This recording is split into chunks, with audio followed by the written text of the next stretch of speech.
dans le podcast de la balade multimodale. Aujourd'hui, nous accueillons Florence Bosman et Sabine Billot, consultantes formatrices à l'Institut CAD10. Elles vont nous parler de la formation autonome. Bonjour Florence, bonjour Sabine. Bonjour. Pour démarrer, pouvez-vous nous rappeler le contexte dans lequel vous avez mis en place cette approche et quelle était votre intention? Alors, ça fait 1 an que nous expérimentons la formation autonome pour un module de formation à la gestion de projet pour les formations CQP, DAM et DNS, DAM pour délégué d'assurance maladie et DNS pour délégué numérique en santé. Pour la conception, nous sommes inspirés de l'expérience d'une professeure d'histoire-géographie en CFA qui applique la formation autonome pour ses élèves. Juline Anquin-Rault, qui elle-même s'est inspirée de la pédagogie Montessori des tout-petits. Et nous sommes dit, si ça marche pour les adolescents et pour les tout-petits, ça doit marcher pour les adultes.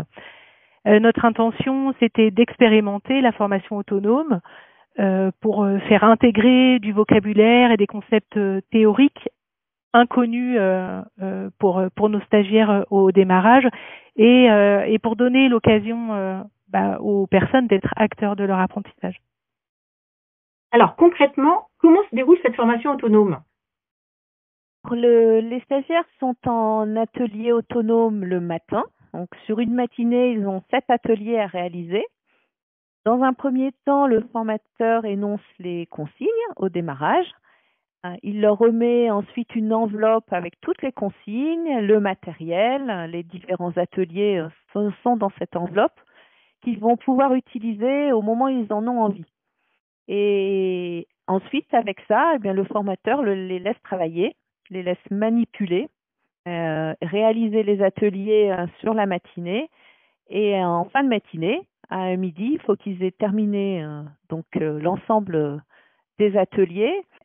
Pour les réaliser, ils sont libres de travailler comme ils le souhaitent, aussi bien en autonomie, ils peuvent faire les jeux et les ateliers seuls, ou en binôme, ou en groupe, alors on peut tout observer, on observe tout, selon les typologies d'ateliers aussi.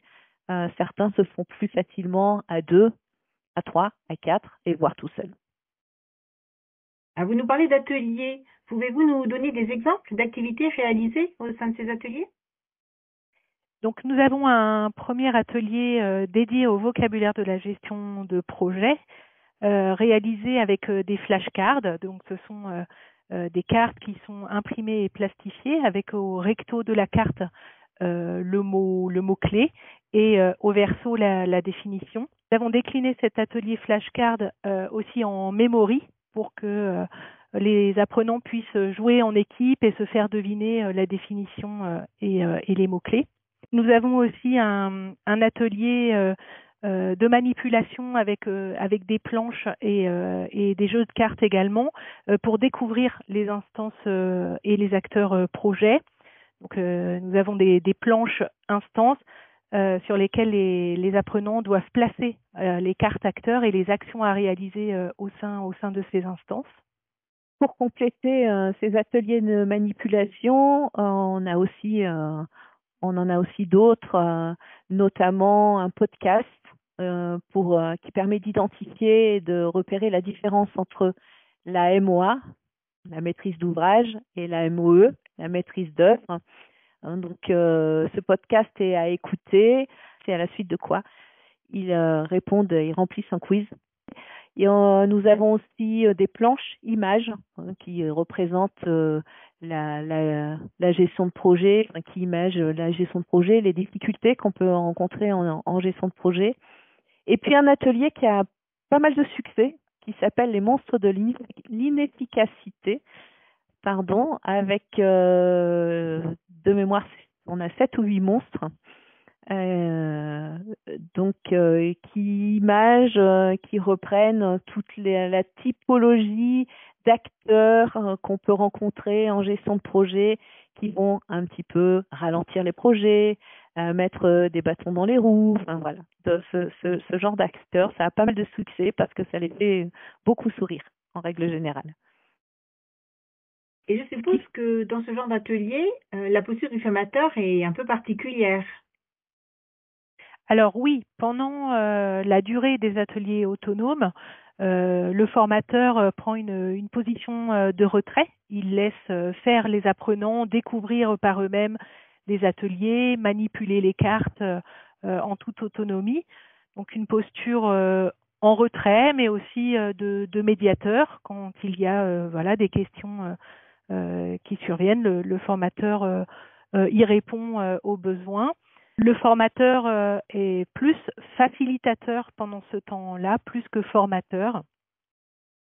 Le formateur est essentiellement là pour être maître du temps, maître du programme. Il est à la fois présent, aidant et vérificateur. Il vérifie que les ateliers sont réalisés correctement et vérifie également les acquis. Alors, vous avez animé plusieurs groupes de cette façon-là. Quels bénéfices avez-vous pu constater? Alors en premier lieu, je dirais que ce qu'il faut retenir de ces ateliers, c'est le côté ludique, léger, la liberté aussi dans la manière de faire, la manipulation des cartes qui facilite l'ancrage, le fait de manipuler. Ça permet d'ancrer aussi les apprentissages. Ces ateliers sont avant tout un support de réflexion et c'est une première étape en fait.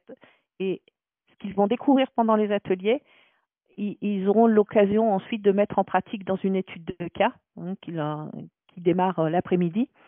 L'efficacité est liée à la variété des supports et aux différentes façons d'aborder les contenus, aux différentes typologies d'ateliers. Comme Florence vous l'a expliqué, il y a à la fois du memory, de la flashcard, on a des images, il y a un podcast. Donc, en variant les contenus, on permet de faciliter l'ancrage. J'ai envie de conclure par un mot, c'est l'efficacité. C'est qu'on a pu vérifier maintenant, et avec un peu de recul, puisque ça fait plus d'un an qu'on la met en pratique, que cette façon d'aborder des concepts très théoriques et qui ne font pas sens au départ pour le public qui les aborde, enfin qui les découvre, est relativement, et même, je vais même dire, très efficace pour la mémorisation de ces concepts. Et comme j'ai eu l'occasion déjà de le dire et de le partager, même nous-mêmes, on a été bluffés des résultats qu'on a pu obtenir, et de même que les stagiaires. Le plus parlant, c'est d'avoir rencontré et entendu des stagiaires qui étaient très sceptiques au départ, la première matinée, nous dire ça sert à rien, j'apprends pas, ça marche pas.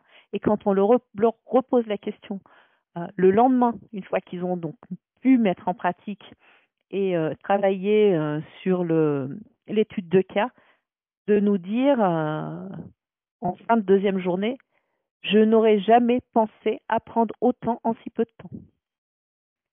Et est-ce que, par contre, il y a des points de vigilance? Alors oui, côté stagiaire, on a pu observer que certains peuvent se sentir déstabilisés par cette approche qui n'est pas conventionnelle, qui sort du cadre peut-être un peu scolaire de la formation magistrale. Donc ça demande aux formateurs d'être aguerris dans la gestion de groupe. Ça demande à mettre en place un cadre rassurant et bienveillant. Ça demande d'être aguerri dans la gestion de groupe car cette approche laisse plus de place à l'expression des participants. Je dirais aussi que côté formateur, ça demande une bonne préparation. En fait, parce qu'il ne faut pas s'imaginer que parce que les stagiaires sont libres et que ce sont eux qui sont en action et que ce sont eux qui vont réaliser les ateliers, que pour autant la participation, l'intervention du formateur soit moindre. Et cette liberté qu'on donne aux stagiaires demande une bonne préparation au départ et de bien connaître, savoir où on est et bien connaître, entre autres, son kit pédagogique. Alors, vous nous avez parlé de votre expérience sur la formation des dames et des DNS, entre autres pour la gestion de projet. Est-ce que vous imaginez mettre en place cette approche dans d'autres formations? Alors oui, moi de mon côté, je suis en train d'y réfléchir. J'aimerais décliner cette approche ludique en atelier pour une formation à la relation usagée sur laquelle je suis en train de travailler, avec l'idée de créer également un memory ou un jeu de cartes. Là, c'est en pleine réflexion actuellement. Eh bien, merci à toutes les deux pour ce retour d'expérience sur la formation autonome très inspirant. Vous retrouverez ce numéro et les numéros précédents sur la chaîne YouTube de l'Institut CADIS. Au revoir et à bientôt.